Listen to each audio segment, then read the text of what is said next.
Hey guys, C here. Thank you so much for clicking to join me in today's video. Today I'm going to give you a quick overview of how I prep for all of my sewing projects. Before we get into that, today I am wearing Simplicity 9011. I am wearing View A with a slightly shorter hemline. Now this pattern was produced in 2019, so it may still be available in your local fabric store as well as Simplicity online. If so, I will leave the link down below for you. With that behind us, let's get into it. Now, for those that don't know, I do sew in my she shed. In my backyard, I have a 10 by 12 foot shed that we have remodeled. This shed did already exist when we purchased the home in 2021, but my husband and I, with the help of a contractor and his team, we added drywall, we replaced the roof, added baseboards, luxury vinyl flooring, added trim around the windows, and added a mini deck to the shed door. From there, I've added decor pieces and organizational pieces to create not only a chill spot or a book nook area for me to read and relax, but also for my crafting, in particular, my sewing or painting. Now, towards the end of 2022, I did do a shed tour. I will link that down below for your reference. And I'm also working on a shed refresh, so I'll be posting that video in the next week or two as well. If you haven't already, make sure that you are subscribed and you come back for that. I'm going to pull the camera off the tripod so that you can get a different angle, a better visual of what I'm working with. Here is my work table or workbench. This is the original workbench to the shed. We did no restoring or any adjustments to this. I simply added an acrylic or plastic covering over the plywood so the plywood wouldn't damage any of the projects that I'm working with, and it wouldn't scratch me either. Now, this workbench is about 12 foot long and about 2 feet wide. Not the widest surface area, but it gives me enough space for what I needed to do. And so this is where I am probably cutting my pattern pieces, but I ultimately cut my fabric pieces here on the floor, and I am in the middle of a project, so it is a bit dirty. But this is my workbench. Now, on this side, I have a pegboard, and most of which are gardening supplies, so we won't focus on that. But here, these are 2 gold boards. I don't know, gold grids maybe, grid racks. I don't know what you want to classify them as. But they are where I reference a lot of my sewing. So over here, this is the pattern that I'm currently working on. It is the first of my Make 9. So if you haven't checked out that Make 9 video, definitely do so and make sure that you come back for that reveal.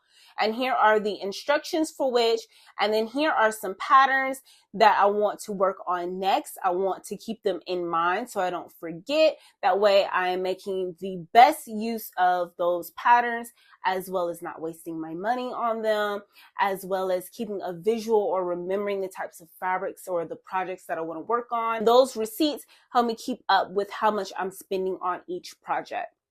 Now, it is not a coincidence that these instructions are right over my sewing machine. Whichever one I may be using, I do pull the sewing machine out a bit, but the instructions are right there on purpose so that all I have to do is look right up and see where I'm at and what my next steps are.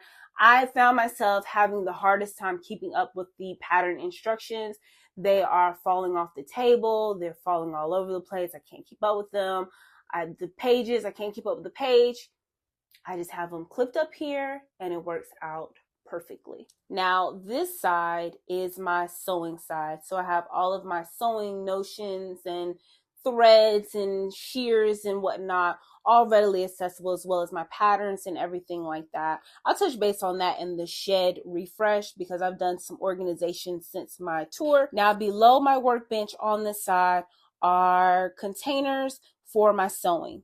And you see I have multiple containers down here, and I'll go ahead and pull them out. So we'll start with this one up top. This is just a container that I house my scraps. So this is my scrap bin.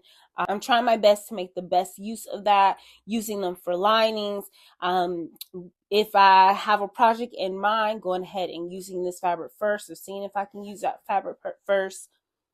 And below that, in this container, this is my stash. This is my fabric stash. And yes, It is so small because I've been pulling out, using what's in my stash, and definitely trying not to hoard it.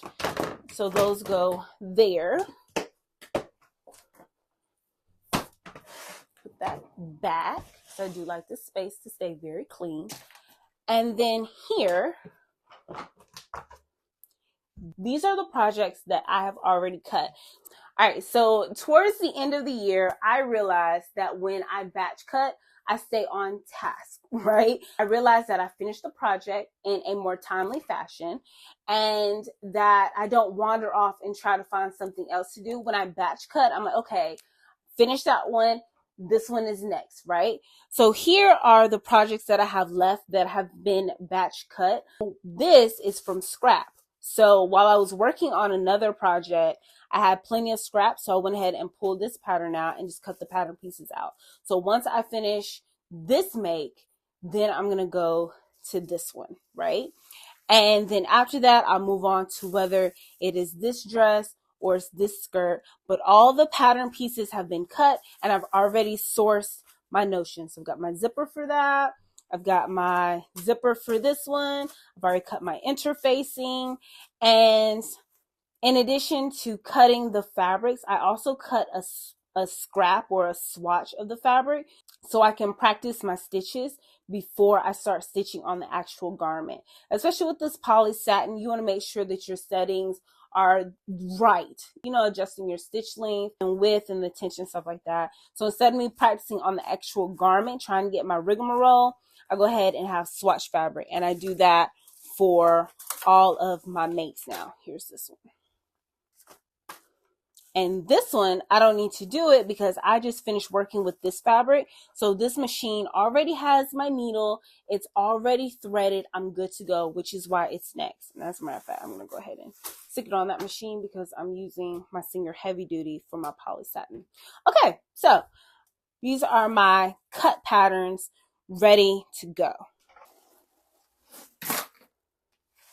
Now just toss those back in here. And the lid back on that. My pieces that are already cut and just ready to sew are on top of this container. And this container houses all of my upcoming makes. So these are ones that I've already sourced my fabric, whether it's in my fabric stash or I've been out fabric shopping and I stumble across some fabrics that I want to use. And I go ahead and grab my pattern if I'm using a pattern and place it in this bucket. And so these will be my next to cut and my next to sew after I take care of those. For example, I have Simplicity 8839 and I found this paisley-ish woven material in my stash. Or I just finished using this pattern, Simplicity 9701, and I stumbled across this clearance fabric in Joann. So I go ahead and I put the two of these together. So I cut those. And I'm going to be working on a video prepping all these makes. So make sure that you come back for that if you're interested. And so that's it. That is how I prep for my projects. That is my process. And I hope that you enjoyed it. If you have any tips or tricks for me, definitely leave them down in the comment section below. That may help me or somebody else. If you have any questions on anything, feel free to ask. If you like this content, definitely give me a thumbs up and consider subscribing. As I mentioned before, I have my She Shed refresh video that's coming, as well as me prepping those fabrics down below. So all that is headed your way. As always, I love you guys for watching. Thank you so much. I'll see you in the next one.